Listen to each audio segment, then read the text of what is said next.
अब अगला सवाल है, क्या मरొక प्रश्न, क्या लव मैरिज वचन के लिए सही है या नहीं? ये नौजवानों का कैंप होना था लेकिन नहीं है, इसलिए मैं सवाल का जवाब अभी दे रहा हूं। యవనస్తుల క్యాంప్ అనేది జరగాల్సి ఉండింది, అది జరగకపోయినా ఇది యవనస్తులకు సంబంధించింది కనుక నేను జవాబు చెబుతాను। परमेश्वर के वचन में आज हमने क्या सीखा? शाम के 5 बजे के क्लास में क्या सीखा? చూడండి, 5 వరకు జరిగిన తరగతిలో యవనస్తులను గురించిన విషయాలు చెప్పాను కదా, ఏం నేర్చుకున్నాం? परमेश्वर ने इंसान, सवाल नंबर 20 था ना, 20వ ప్రశ్న చూసాం కదా। परमेश्वर ने जब मनुष्य को बनाया उसके लिए क्या क्या इंतजाम किया? మానవులను దేవుడు సృజించిన వేళ వారి కొరకు ఏ ఏ ఏర్పాట్లు చేశాడు? आप सीखे हैं? आप बोलिए, మీరే నేర్చుకున్నారు కదండి, చెప్పొచ్చు కదా। एक एक कर बोलिए। सबसे पहले మొట్టమొదటి సంగతి చెప్పండి। हाँ, जोर से बोलो ना, क्या కొంచెం గట్టిగా ताकत नहीं చెప్పండి। है, मुझे समझ में नहीं आता, जोर से बोलिए। గట్టిగా అరుస్తేనే గాని ఇక్కడికి सबसे पहले एक बगीचा तैयार कर उसमें उसको रखा। మొట్టమొదట ఒక తోటను వేసి వారిని దానిలో ఉంచాడు। नंबर 2, రెండవదిగా है उसने काम करना है వారు ఇద్దరు కూడా పని చేయాలి, और फिर उस पेड़ों में से खा सकता ఆ है, చెట్ల ఫలాలను తినాలి, है ना? అంతే కదా। नंबर 3, మూడవది सब कुछ उसकी अधीनता में दिया। అన్నింటిని కూడా ఆయన ఏలుబడి కింద ఉంచాడు। नंबर 4 क्या था? నాలుగవది ఏంటి? జీవిత భాగస్వామిని ఇచ్చాడు। क्या आदम ने पत्नी मांगा या परमेश्वर ने बना कर दिया? ఏమండి, ఆదామేమైనా నాకు సతీమణి కావాలని అడిగాడా లేక దేవుడే ఏర్పరిచాడా?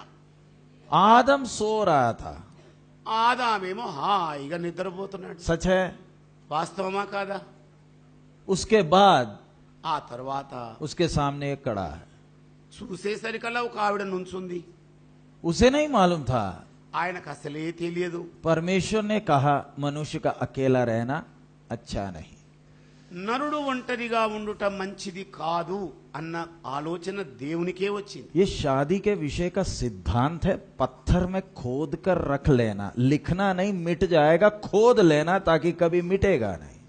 ఇది అతి ప్రాముఖ్యమైన అంశం గనక దీని కాగితాల మీద సిరాతో రాసేదానికంటే మీ హృదయం అనే పలకల మీద చక్కగా చెక్కిన మాటలలాగా ఉంచుకోవడం మంచిది। आदम ढूंढ कर नहीं गया, ఆదామేదో అన్వేషిస్తూ వెళ్ళలేదు, परमेश्वर उसके लिए सही साथी लाकर दिया। ఆదాము కొరకు సాటి అయిన సహాయాన్ని చక్కగా దేవుడే తీసుకొని వచ్చాడు। आज फेसबुक और व्हाट्सएप का जमाना है। ఈ రోజుల్లో ఫేస్బుక్ల యొక్క యుగం, వాట్సాప్ల యొక్క శకం అయిపోయింది। आजकल नौजवान खुद ही ढूंढने के लिए निकले हैं। ఇప్పుడు యవనస్తులు ఏంటంటే పనిగట్టుకొని వాళ్ళే బయలుదేరుతున్నారు। बाहर से देखने से खूबसूरत है, ठीक है मेरे लिए, शुरू हो जाता है लव। బయటికి కాస్త రంగు బాగా ఉందో ఎత్తు బాగా ఉందో అంతే సంగతికి అడుగులు వేయటం ఎన్నుకోవటం జరుగుతుంది। जब तक शादी नहीं होता तब तक बहुत प्यार है, और जिस दिन शादी हो गया उसी दिन से चप्पल से मारपीट शुरू हो जाती है। इसको बोलते हैं लव मैरिज। అంటే రంగు చూసి రంగంలోకి దిగాడు, భంగపడ్డాక ఇక చెప్పు దెబ్బలు కొట్టుకునే స్థితికి వచ్చేసాడు। माँ बाप बोलते खुद ना ढूंढ कर लाए, आप खुद भुगत। అయ్యా చెబితే విన్నావా, అమ్మా చెబితే విన్నావా, సొంతంగా వెళ్ళావు కదా నీవే అనుభవించు। कोर्ट में चले जाओ, जज भी परेशान, वकील भी परेशान, करे क्या? ఒకవేళ స్థానాన్ని ఆశ్రయించారో వినే న్యాయవాది కూడా బిత్తరపోతాడు, తీర్పిచ్చే జడ్జి గారికి ఏం బోధపడదు, అనుభవించండి। कितने केस कोर्ट में पड़े हैं, ఎన్నెన్ని రకాల కేసులు మిగిలి ఉన్నాయండి। हमने भी बहुत शादियां पड़ी हैं, మేము కూడా ఎన్నో పెళ్లిళ్ళు చేశాం। कईयों को तो हाथ जोड़कर बोला आपका नहीं बनेगा। అనేక మందికి చేతులు జోడించి మరీ చెప్పాం ఈ సంసారం సాగేది కాదు। लेकिन वो बोले नहीं, शैतान हमारी शादी रोक रहा। లేదండి, సైతానే మా పెళ్లికి పెద్ద బండు అయ్యాడు అంటారు। अगर आपको इतना जोश चढ़ा तो कर लो ना, हमें क्या? మీకింత ఉద్రేకం ఉరకలేస్తే పోరాదండి మరి పెళ్లి చేసుకోండి। शादी होकर 2 महीना नहीं हुआ, पूर्व मुझे फोन करके बोलते इसको कुकर खोलना नहीं आता, आमलेट बनाना नहीं आता, मेरा काम था सिखाना। పెళ్ళైన ఆవిడ 2 నెలల కాలంలోనే అసలు ఇవిడికి కుక్కర్ మూతే పెట్టరాదు, ఏ వంట వార్పు రాదు, ఏం చేయమంటారో చెప్పండి అని నాకు ఫోన్ చేయటం। हमने बोला था नहीं होगा, నేను ఎప్పుడో చెప్పాను సంభవం కాదయ్యా। परमेश्वर का सिद्धांत तोड़ोगे, भुगतना पड़ेगा। केवल आप नहीं, आपकी पीढ़ी भुगतते रहेगी हमेशा के लिए। దేవుని ఆజ్ఞను ఉల్లంఘించిన ఎవరికైనా సరే వారే పీడితులు గారు, వారి పిల్లల పిల్లలు కూడా ఆ బాధకు పీడితులే। आप मरने के बाद भी आपकी पीढ़ी आपको गाली देते रहेगी। మీరు మరణించిన పిదప కూడా ఎలాంటి తల్లిదండ్రులని మీరు శాపనార్థాలు వినే సమయమే। आज के नौजवान सोचते कि उनको ज्यादा मालूम है, माँ बाप बूढ़ा बूढ़ी हो गए, इनको अकल नहीं है, हमें ही अकल है। ఈనాటి యవనస్తుల యొక్క తీరు ఎలాగుంటుందంటే, మా అమ్మ వయసు మళ్ళింది, మా నాన్న వయసు మళ్ళింది, వీళ్ళకు బొత్తిగా జ్ఞానం లేదు, నాకే తెలివి ఉన్నది అన్నట్టుగా చెబుతారు। करना क्या है? ఏం చేయాలండి? किसी को ढूंढ कर ना जाओ। అయ్యా ఎవరిని వెతుక్కుంటే ఎల్లమాకు। एक मिल जाएगी, आपके गले में लटक जाएगी या लटक जाएगा, फिर छुड़ाना मुश्किल है। ఎల్లిన అమ్మాయి నీ మెడకు ఊరేవుతుంది, మోసుకుంటూ ఎల్లక తప్పదు అంతే। और फिर कोर्ट में जब तलाक होगा, आधी ज्यादा तो उसको देनी पड़ेगी। ఒకవేళ న్యాయస్థానాన్ని ఆశ్రయించావో అర్ధభాగం ఆస్తి హాయిగా దారాదత్తం చేయాలి। इसलिए वचन का सिद्धांत क्या है? అందుకే వాక్యం యొక్క సిద్ధాంతం ఏంటి? परमेश्वर ने आपको बनाया है तो आपके लिए सही जोड़ी भी कहीं ना कहीं बनाकर रखा है। దేవుడు నిన్ను సృజించిన వేళ నీకు ఎలాంటి సాటి అయిన సహాయం కావాలో ఆయన ఏదో ఒక చోట పెట్టే ఉంచాడు। परमेश्वर समय पर उसको सामने लाएगा। సమయానుకూలంగా ఆవిడను నీ చెంతకు చేరుస్తాడు ఆయన। उसका खूबसूरती नहीं देखना, 2 दिन में वो बिगड़ जाएगा। రంగు చూసి భంగపడమాకు, 2 రోజుల్లో వెలిసిపోతుంది। प्रार्थना करना, प्रभु ज्ञान और समझ दे पहचानने के लिए ये तेरी ओर से है या नहीं। అందుకే ప్రభువుకు ప్రార్థన చేసి, నాయనా ఈవిడేనా నా సరైన జోడి అని వివేచననివ్వమని ప్రార్థన చేయాలి। हमें ज्यादा अनुभव नहीं है, మనకు ఎక్కువ అనుభవం లేదండి। अपने माँ बाप से पूछो। మీ తల్లిదండ్రులను అడగండి।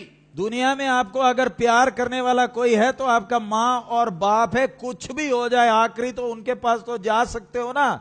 మరి లోకంలో అందరికంటే అధికంగా ప్రేమించే తల్లి తండ్రి ఉన్నారు, చిట్ట చివరిగా చేరాల్సింది వారి చెంతకే। जब घर में पति पत्नी का झगड़ा होता है, जाते किधर हैं? पुलिस स्टेशन नहीं, माँ बाप के पास ही जाते हैं। కుటుంబంలో భార్యాభర్తల మధ్య తగులు ఏర్పడితే తండ్రి దగ్గరకో తల్లి దగ్గరకో పోవాల్సిందే తప్ప కోర్టులకు వెళ్ళరు కదా। क्या माँ बाप को हक नहीं है आपके जीवन साथी का फैसला करने में? ఏమిటి నిన్న కన్న తల్లిదండ్రులకు నీ జీవిత భాగస్వామి విషయంలో చింత లేదా? उन्होंने नहीं पाला आपको, మిమ్మల్ని పోషించలేదా వారు? बूढ़े हो गए आपका देखभाल करते हुए। వృద్ధులయ్యారు, అయినా మిమ్మల్ని బాగు చూసుకుంటున్నారు। अपने जीवन का साथी फैसला करने वक्त आपका माँ बाप का अनुमति और आशीष चाहिए। చూడండి, నీ జీవిత భాగస్వామిని ఎన్నుకునే వేళ నీ తండ్రి యొక్క ఆశీర్వాదం, నీ తల్లి యొక్క దీవెన నీకు కావాలి। क्योंकि वो आपका भलाई चाहते हैं। ఎందుకంటే నీ మేలే కోరుకునేవారు వారు। अब माँ बाप अकेला नहीं, తల్లిదండ్రులు మాత్రమే కాదండి, कलीसिया भी है। సంఘం కూడా ఉంది। कलीसिया के सामने ये विषय को लाएं। సంఘ మధ్యలోనికి సంగతిని తీసుకొని రావాలి। कलीसिया प्रार्थना करेगी। సంఘం ప్రార్థన చేస్తుంది। कलीसिया आपका परिवार है।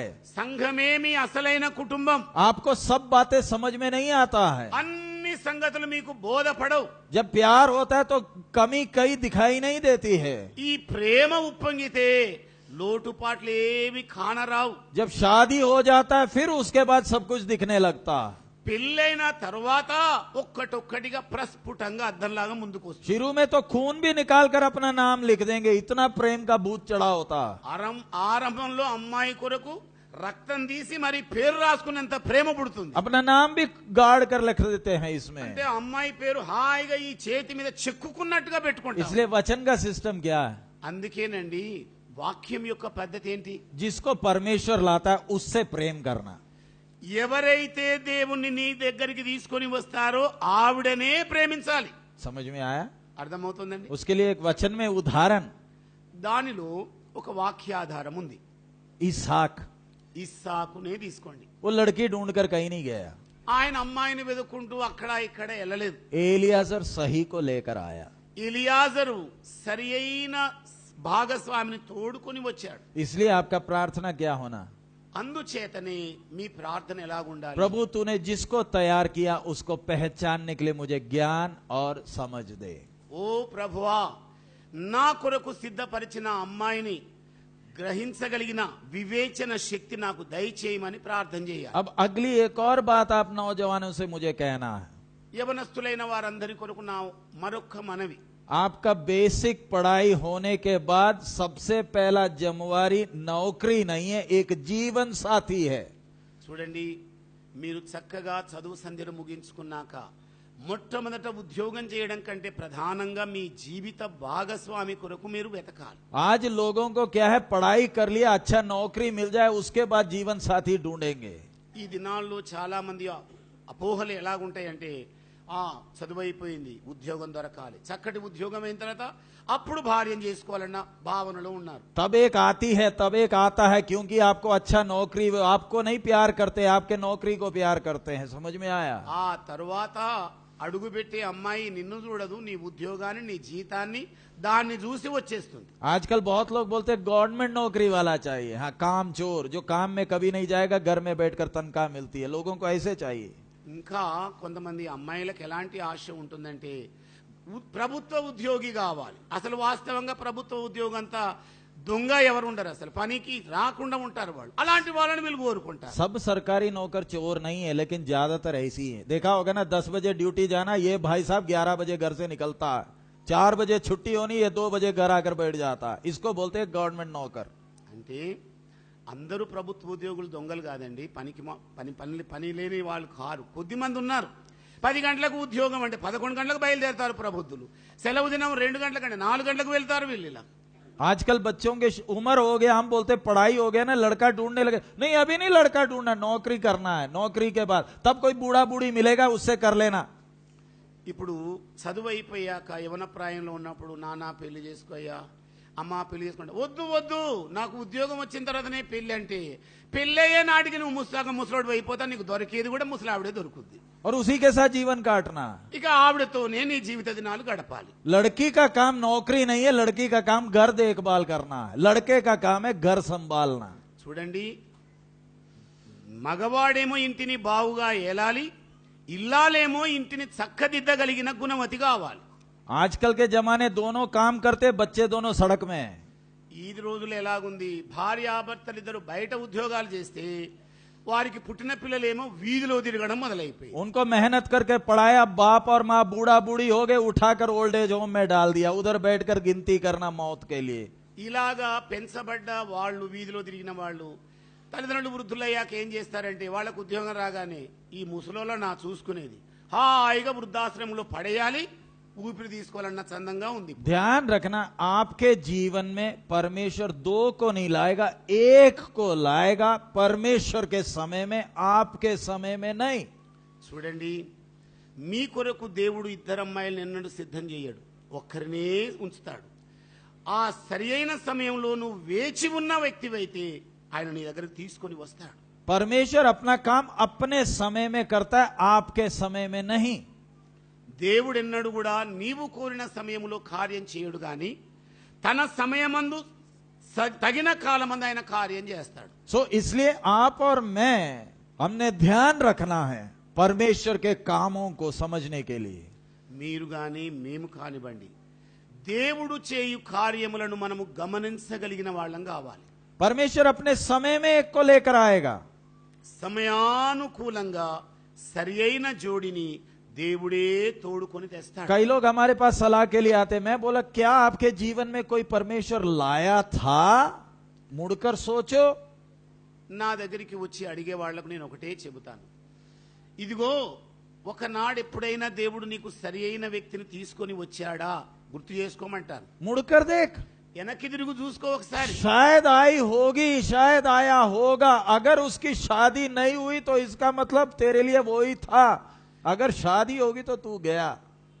దేవుడు తీసుకొని వచ్చిన అమ్మాయిని నువ్వు ఆవల పెట్టావేమో, ఆవిడ ఇంకా పెళ్లి కాకుండా ఉన్నదేమో, బహుశా అలాగ ఉండిన అమ్మాయే నీకు సరి అయిన జోడేమో, నువ్వు సరిగ్గా స్పందించని కానని బట్టి ఆవిడ వెళ్ళిపోయింది. इसलिए माँ बाप ने इस चीज को ध्यान देना। అందుకనే తల్లిదండ్రులైన వాళ్ళు దీని మీద దృష్టి పెట్టాలి. बच्चों को पढ़ाओ, పిల్లలను మంచిగా చదివించాలి. जितना लड़कियां पढ़ सकती है, लड़के पढ़ सकते, पढ़ाओ. పిల్లలు ఎంతగా చదవగలరో, మగవాళ్ళు ఎంతగా చదవగలరో అందరిని చదివించండి. लेकिन ध्यान रखना, शादी के लिए परमेश्वर एक समय रखा है. वो समय अगर निकल गया फिर कोई स्टेप नहीं मिलेगा, उसी को लगाकर गाड़ी चलाना. फिर చూడండి, దేవుడు సమయానుకూలంగా ఎవరినైతే నీ కొరకు ఏర్పరిచాడో వారి కొరకు నువ్వు వెళ్ళాలి. లేనట్లయితే ఎవరో ఒకరు నీకు జోడవుతారు. అదే బండిని తోసుకుంటూ తోసుకుంటూ నువ్వు పోవాలి. मेरी भी एक बेटी है, मेरा भी बेटा है, मेरी एक बहन का लड़का है. చూడండి, నాకు కూతురుంది, కొడుకున్నాడు, నా సహోదరి కొడుకు కూడా ఉన్నాడు. मेरी बेटी 24 साल उम्र है. నా కూతురేమో 24 సంవత్సరాలు. मैं उसके लिए लड़का ढूंढते ढूंढते कहीं नहीं घूम रहा. నా కూతురు కొరకు అబ్బాయిని వెతుక్కుంటూ వెతుక్కుంటూ ఎక్కడికి వెళ్ళడం లేదు. मैंने किसी को नहीं बोला है ढूंढने के लिए भी. అలాగే ఇతరులు ఎవ్వరికి కూడా నేను చెప్పలేదు మా అమ్మాయికి ఆ అబ్బాయిని చూడండి అని కూడా. परमेश्वर ने बेटी दिया तो परमेश्वर उसके लिए जीवन साथी भी ठीक समय में मेरे सामने लाएगा. దేవుడు నాకు కూతురును అనుగ్రహించిన వేళ సరి అయిన సమయంలో సరి అయిన సందర్భంలో ఆయనే జోడిని తీసుకొని వస్తాడు. क्योंकि परमेश्वर विश्वास योग्य है. ఎందుకంటే దేవుడొక్కడే నమ్మదగినవాడు.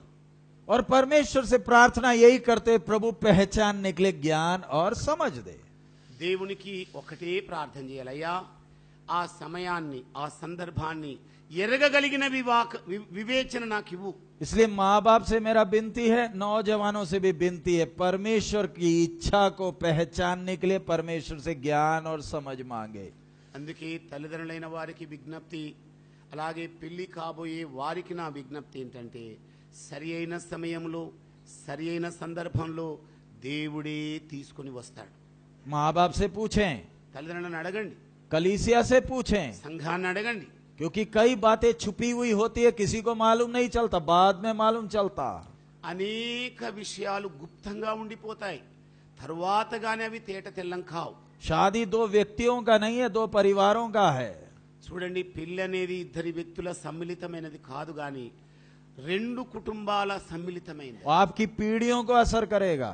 ఆ తరువాత మీ వంశానికి దాని ప్రభావం పడుతుంది. एक गंभीर विषय है, ఇది చాలా మరి తీవ్రమైన విషయం. बहुत प्रार्थना का जरूरत है. దీని కొరకు ఎంతో ప్రార్థన అవసరమై ఉంది. जबरदस्ती शादी नहीं करना. బలవంత పెళ్లి పేరంటాలు చేయొద్దు. आपको तसल्ली होता है प्रभु की ओर से है तो ही जाकर प्रभु के सामने चिन्ह रखकर स्पष्ट कर कर ही शादी करना.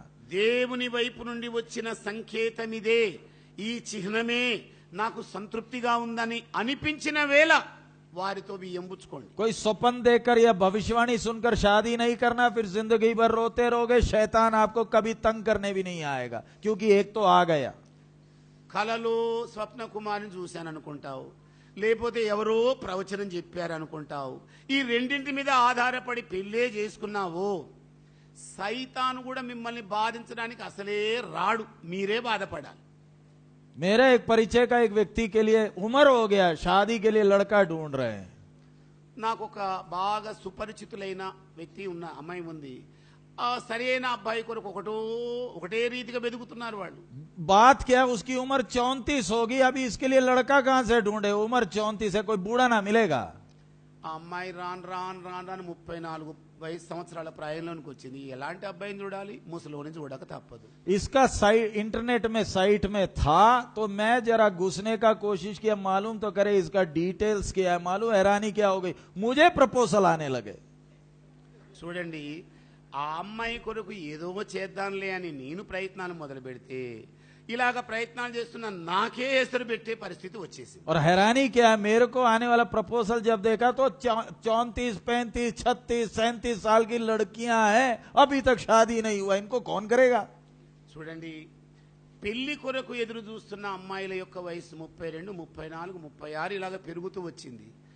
ఎవరండి ఇలాంటి అమ్మాయిలకు సరైన భర్తను తీసుకొని రావటం అంటే? आज सड़क में चले जाओ, उम्र वाले घूम रहे हैं. क्यों? समय निकल गया, अब नहीं मिलेगा. ఈవేళ చూడండి, దారులలో వెతకండి, ఇలాగ వయస్సు పడిన వాళ్ళందరూ తిరుగుతూ ఉంటారు. ఎవరు తీసుకొస్తారండి వాళ్ళ కొరకు? समझ में आया आपको? ఏమైనా